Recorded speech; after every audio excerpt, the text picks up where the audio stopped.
சென்னையில் ஆபரண தங்கம் விலை சற்று உயர்ந்துள்ளது. 22 கேரட் ஆபரண தங்கம் விலை நேற்று சவரனுக்கு 400 ரூபாய் குறைந்து 1,05,200 ரூபாய்க்கு விற்பனையானது. இந்நிலையில் இன்று தங்கம் விலை கிராமுக்கு 30 ரூபாயும் சவரனுக்கு 240 ரூபாயும் உயர்ந்துள்ளது. சென்னையில் சவரன் ஒன்று 1,05,440 ரூபாய்க்கு விற்கப்படுகிறது. 1 கிராம் தங்கத்தின் விலை 13,180 ரூபாய். வெள்ளியின் விலை கிராமுக்கு 5 ரூபாய் உயர்ந்து 1 கிராம் 240 ரூபாயாக நிர்ணயிக்கப்பட்டுள்ளது. தமிழ்நாடு அரசின் பல்வேறு துறைகளில் பணிகளை மேற்கொள்வதற்காக டெண்டர் கோரப்பட்டதில் நடைபெற்ற முறைகேடு தொடர்பாக சன் நியூஸில் வெளியான செய்தியின் எதிரொலியாக அதிகாரிகள் மீது ஒழுங்கு நடவடிக்கை தொடங்கியுள்ளது.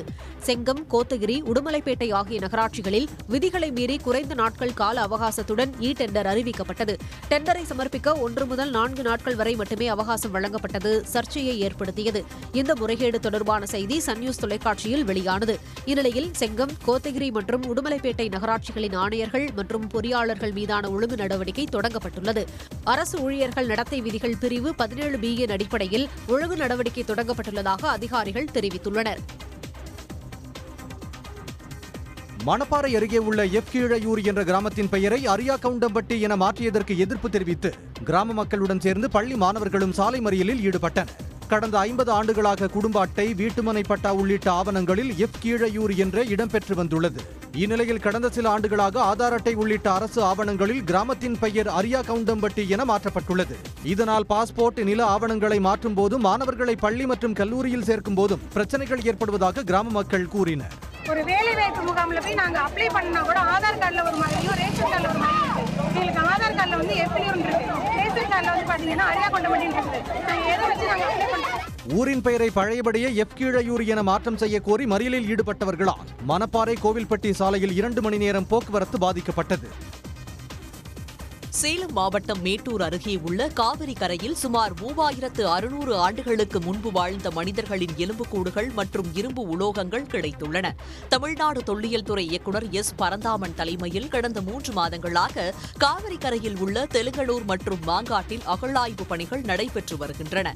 இந்நிலையில் அங்கு தோண்டப்பட்ட குழிகளில் மனிதர்களின் எலும்புக்கூடு, இரும்பிலான கத்திகள், ஈட்டிகள், கோடாரி உள்ளிட்ட ஏராளமான பொருட்கள் கிடைத்துள்ளன. இது நாங்களே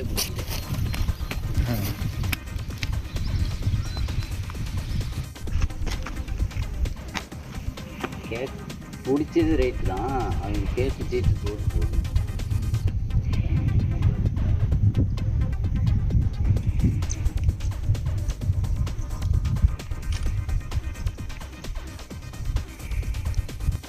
மேட்டூர் காவிரி கரையோரம் கண்டெடுக்கப்பட்ட இரும்பு உலோகங்கள் துருக்கியில் கண்டெடுக்கப்பட்ட 2500 ஆண்டுகள் பழமையான வாளை விட தொன்மையானது எனவும் சொல்லப்படுகிறது.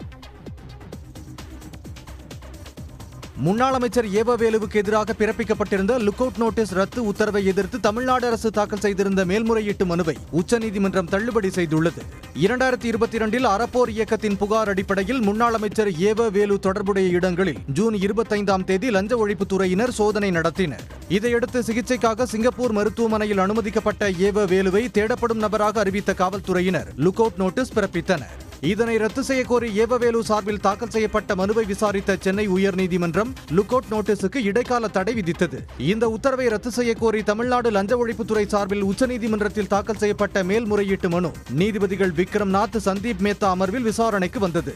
அப்போது பேசிய நீதிபதிகள், ஏவவேலு சென்னை திரும்பிவிட்ட நிலையில் அவரிடம் விசாரிக்கலாமே, விசாரணை நடத்துவதில் உங்களுக்கு என்ன பிரச்சனை இருக்கிறது என்று லஞ்ச ஒழிப்புத்துறையிடம் சரமாரி கேள்வி எழுப்பினர். இதையடுத்து தமிழ்நாடு அரசின் மேல்முறையீட்டு மனுவை தள்ளுபடி செய்த நீதிபதிகள் ஏவவேலு பாஸ்போர்ட்டை ஒப்படைப்பது குறித்து சென்னை உயர்நீதிமன்றத்திடம் கோரிக்கை வைக்க தமிழ்நாடு அரசை அறிவுறுத்தினர். வேலூர் விருப்பாட்சிபுரம் பேருந்து நிறுத்தம் அருகே தொடர் மின்வெட்டை கண்டித்து பாகாயம், ஓட்டேரி ஆகிய பகுதிகளை சேர்ந்த பொதுமக்கள் வேலூர் ஆரணி சாலையில் திடீர் மறியல் போராட்டத்தில் ஈடுபட்டார்கள். தொரப்பாடி துணை மின் நிலையத்தில் பராமரிப்பு பணி நிறைவடைந்ததும் மாலை முதல் இரவு 10 மணி வரை சுமார் 10க்கும் மேற்பட்ட முறை மின்சாரம் துண்டிக்கப்பட்டுள்ளது. இதனால் அதிருப்தி அடைந்த அந்த பகுதி பொதுமக்கள் திடீர் சாலை மறியல் போராட்டத்தில் ஈடுபட்டார்கள். அப்போது அங்கு வந்த போலீசார் மற்றும் மின் வாரிய அதிகாரிகளுடன் பொதுமக்கள் வாக்குவாதத்தில் ஈடுபட்டார்கள்.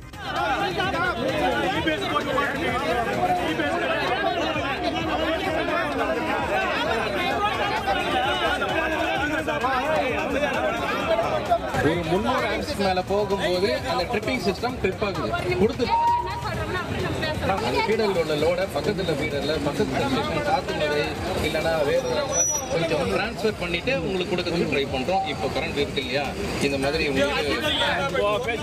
தடையில்லாமல் மின்சாரம் வழங்கப்படும் என மின் வாரிய அதிகாரிகள் உறுதியளித்ததை அடுத்து பொதுமக்கள் கலைந்து சென்றார்கள். வேலூர் ஆரணி சாலையில் நடந்த மறியலால் அந்த பகுதியில் 1 மணி நேரம் போக்குவரத்து பாதிக்கப்பட்டது. இங்கிலாந்து அணிக்கு எதிரான முதல் ஒருநாள் போட்டியில் 6 விக்கெட்டுகள் வித்தியாசத்தில் இந்திய அணி அபார வெற்றி பெற்றது. பர்மிங்ஹாமில் நேற்று நடைபெற்ற இந்த போட்டியில் டாஸ் வென்ற இங்கிலாந்து அணி பேட்டிங்கை தேர்வு செய்ததை அடுத்து முதலில் களமிறங்கிய அந்த அணி 47.5 ஓவர்களில் அனைத்து விக்கெட்டுகளையும் இழந்து 258 ரன்களை எடுத்து ஆட்டமிழந்தது. இங்கிலாந்து அணி சார்பில் அதிகபட்சமாக லியாம் டாசன் 68 ரன்களை எடுத்தார். இந்திய அணி சார்பில் அக்சர் பட்டேல் 9.5 ஓவர்களில் 62 ரன்களை விட்டுக் கொடுத்து 4 விக்கெட்டுகளை வீழ்த்தினார். 259 ரன்களை இலக்காக கொண்டு களமிறங்கிய இந்திய அணி 45.2 ஓவர்களில் 4 விக்கெட்டுகளை மட்டுமே இழந்து 262 ரன்கள் குவித்து அபார வெற்றி பெற்றது. இந்திய அணி சார்பில் சுப்மன் கில் 80 ரன்களும், வாஷிங்டன் சுந்தர் 52 ரன்களும், அக்சர் பட்டேல் 57 ரன்களும் குவித்து வெற்றிக்கு வித்திட்டனர். T20 போட்டிகளில் இங்கிலாந்திடம் முழுமையாக தொடரை பறிகொடுத்த இந்திய அணி ஒருநாள் போட்டியில் வெற்றியை ருசித்திருப்பது ரசிகர்களிடையே உற்சாகத்தை ஏற்படுத்தியுள்ளது. சென்னையில் ஆபரண தங்கம் விலை சற்று உயர்ந்துள்ளது. 22 கேரட் ஆபரண தங்கம் விலை நேற்று சவரனுக்கு 400 ரூபாய் குறைந்து 1,05,200 ரூபாய்க்கு விற்பனையானது. இந்நிலையில் இன்று தங்கம் விலை கிராமுக்கு 30 ரூபாயும் சவரனுக்கு 240 ரூபாயும் உயர்ந்துள்ளது. சென்னையில் சவரன் ஒன்று 1,05,440 ரூபாய்க்கு விற்கப்படுகிறது. 1 கிராம் தங்கத்தின் விலை 13,180 ரூபாய். வெள்ளியின் விலை கிராமுக்கு 5 ரூபாய் உயர்ந்து 1 கிராம் 240 ரூபாயாக நிர்ணயிக்கப்பட்டுள்ளது. மேகதாதுவில் அணை கட்ட தமிழ்நாடு எதிர்ப்பு தெரிவித்திருப்பதை கண்டித்து தமிழ்நாடு கர்நாடகா எல்லையான அத்திப்பள்ளியில் கன்னட அமைப்புகள் போராட்டத்தில் ஈடுபட்டன. இதன் காரணமாக கர்நாடகாவுக்கு இயக்கப்படும் தமிழ்நாடு அரசு பேருந்துகள் அனைத்தும் ஒசூர் பேருந்து நிலையத்திலேயே நிறுத்தப்பட்டன. காரைக்குடியிலிருந்து வர்றேன். அந்த இதில் இங்கே பெங்களூர் போக வேண்டிய பஸ்ஸு கிடைக்காம இங்கே இருக்கிறாங்க. அங்கே ஏதாவது ஸ்ட்ரைக் ஆத்திப்பள்ளியில், அதனால நிப்பாட்டி ரொம்ப சிரமப்பட்டு தான் வந்தோம். எங்கேயுமே பஸ் இல்லை, சேலத்துலேயும் பஸ் இல்லை. இன்னைக்கு பார்த்தீங்கன்னா உங்களுக்கு பார்டர் பந்தனால பஸ்ஸஸ் இல்லை. பெங்களூருக்கு நிறைய பேர் வெயிட் பண்ணிட்டு இருக்காங்க. No buses to Bengaluru today. அவங்க ஸ்ட்ரைக் ஸ்டாப் பண்ணாங்களா, நாங்கள் பஸ்ஸஸ் இங்கே போகிறோம். நிறையா கஷ்டப்பட்டுட்டு இருக்காங்க பஸ் இல்லாமல். மேகதாதுவின் அணை தொடர்பாக கன்னட அமைப்புகள் நடத்திய போராட்டம் காரணமாக இரு மாநில எல்லையிலும் ஏராளமான போலீசார் குவிக்கப்பட்டுள்ளனர். புதுக்கோட்டையில் உலக மக்கள் தொகை நாள் விழிப்புணர்வு பேரணியில் பங்கேற்க ஆட்சியர் வருவதற்கு தாமதமானதால் கல்லூரி மாணவர்கள் 3 மணி நேரம் காத்திருக்கும் நிலை ஏற்பட்டது. புதுக்கோட்டை பழைய அரசு மருத்துவமனை வளாகத்தில் மருத்துவ மற்றும் குடும்ப நலத்துறை சார்பில் உலக மக்கள் தொகை நாள் விழிப்புணர்வு பேரணி நடைபெற்றது. இந்த பேரணியில் கலந்து கொள்வதற்காக காலை 7:30 மணிக்கே தனியார் கல்லூரிகளைச் சேர்ந்த மாணவ மாணவிகள் வரவழைக்கப்பட்டனர். ஆனால் 10 மணிக்கு மாவட்ட ஆட்சியர் அருணா நிகழ்ச்சியில் பங்கேற்பார் என்று அறிவிக்கப்பட்டு அவர் 1 மணி நேரம் தாமதமாக 11 மணிக்கு வந்து பேரணியை தொடங்கி வைத்தார்.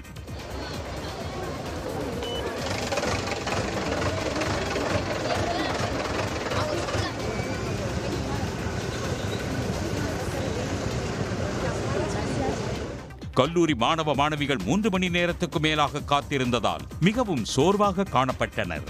உடனுக்குடன் செய்திகளை தெரிந்து கொள்ள சன் நியூஸ் பெல் ஐகானை கிளிக் பண்ணுங்க.